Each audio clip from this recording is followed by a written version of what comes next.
Hello everyone. Um,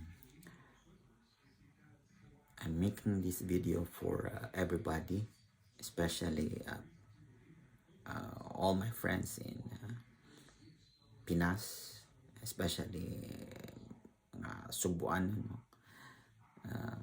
who are interested in buying Bitcoin and haven't seen my first video or it's not that clear kung how to buy Bitcoin. This is my second tutorial. Now, disclaimer, again, I'm not employee of CoinsPH nor shareholder of CoinsPH. So this is only my opinion, so it is up to you guys. Do some research or before you invest. Now, I'm going to show my screen how to buy Bitcoin, and my suggestion is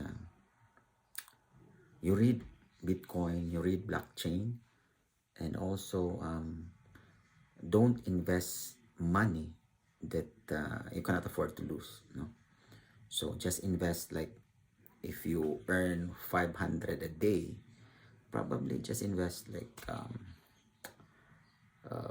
50 pesos, you know, 50 pesos, and then leave it. Don't trade. I'm not against trading, but the thing is, if you trade, I think for us as a simple investor or employee, it's not good to trade because this is a 24/7 transaction and it is global.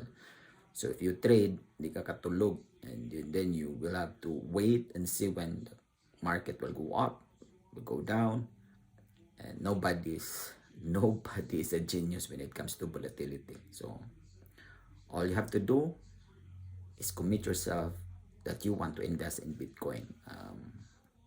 May it be 50 pesos or 100 pesos a week, a day, monthly. So only a small amount. It doesn't necessarily big amount of money that you want to become rich right away. It's a wrong way to go. If that's your mentality and you want to what do you call this, to become an instant millionaire, pangalot ka sa ulo ba. So this thing is, if you just want to get involved, because Bitcoin is a revolution, it will change everything slowly but surely. Just put a little money. Just look and see. After a year or two, if you don't like it, then it's very liquid. Di na parehasa pa ng mga scammer nga mawain mo kwarta. Central bank is there forever. So you just withdraw your money and get out. You might lose half, but diba, if you earn 500, you can afford to lose 50. But sometimes you buy cigarettes for that or whatever. It doesn't matter with you. But this one is you're buying Bitcoin. And if it doubles by the end of 2 years, then ginansya ka. But if you believe in Bitcoin, in the long run, it will help you. This is a much better investment, and I just put my heart into it, and my heart and soul in Bitcoin. This is the best investment in town. Okay, now you download the CoinsPH app. Now there's a lot of exchanges in the Philippines. You have PDAX, Binance, El Turo, but I'm using CoinsPH because it is similar to Jcash. The only difference with Jcash is you cannot buy Bitcoin in Jcash. So I'd rather use CoinPH. Pareha naman sila og function. They have the same function except for Bitcoin investment, where you can buy Bitcoin. So once you have the coins PH, you open it, you register. Okay, it's so easy to register. You have to have a government issued ID, phone number, email, and do some selfie to get verified. Okay, in your coins PH, there is peso wallet, Bitcoin wallet, Ethereum wallet, Bitcoin Cash wallet, and Ripple wallet. So we're going only to focus on two things, Bitcoin and Ethereum. So you go back to your peso wallet, you cash in so that na kayo magamit to buy Bitcoin. So mamili lang ka ba from where to cash in. It's either Palawan, Western Union, Imlolier, Metro Bank Instapay, Union Bank online.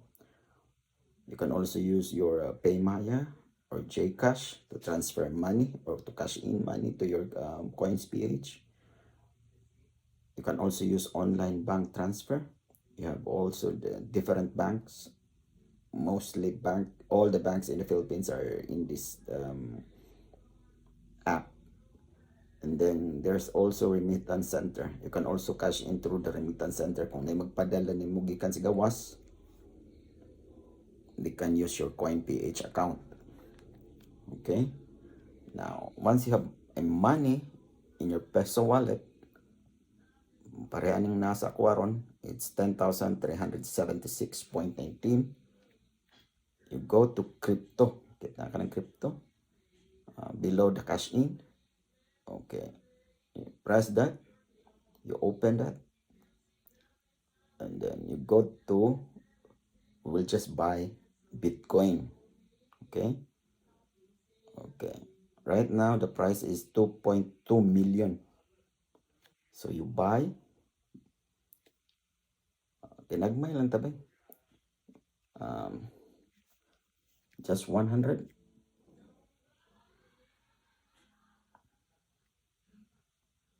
And then slide, confirm, done. Okay, back to my wallet, and then you go to your BTC wallet, check the history, boom, ito na, nakapalit na ta. 100 equivalent to 0.000431 BTC. And then that's it, you're done. You already have a Bitcoin. So again, hinahinay lang ta. Don't put all your money in Bitcoin because maglabad imong ulo. Just be involved. Just put a little money and then study Bitcoin, study blockchain, and every single day just commit yourself. Every month you want to buy 100 pesos, every week 100 pesos, or every day, or ganun ka 500, doesn't matter. Just put a little amount of money and be involved in Bitcoin.